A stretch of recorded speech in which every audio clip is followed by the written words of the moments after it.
сахттарин зарбаи фаъолияти аз фарҳанг дури блогероне ки рафтори онҳо аз чарчӯбаи ахлоқ қонун берун аст. садҳо оилаи ҷавонони моро маҳз анамиҳо бо рафтору кирдору амали худ вайрон кардаганд. дарди ҷомеаи имрӯзаи миллати тоҷик аст. бетарафии ҷамъияти мо аст имрӯз мутаассифона. барои чӣ бояд ман нисбати тақдири ватану миллатам бояд бетараф бошам?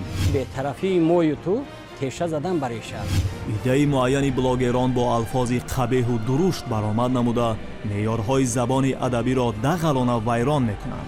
як чизое ки рӯбарӯ шудам ки аз блогер буданам шарм доштам. мо мехоҳам дар байни мардум шӯҳрат пайдо кунем. кумитаи забон ба куҷо мебарад? ҳамин одамое дар ҳамин ҷоҳо ҳастанд. кумитаи забон ва ислоҳото гӯш намекунанд. ҳама мегӯянд ки фарҳанг куҷоро нигоҳ мекунад. ин падидаро нодида гирифтан хато аст. таъсири имрӯзаи ба ном баъзе блогерҳое ки худ на дорои ахлоқи сиёсианд, на шуури маданӣ, на шуури ҷамъиятианд, таъсириш камтар нест.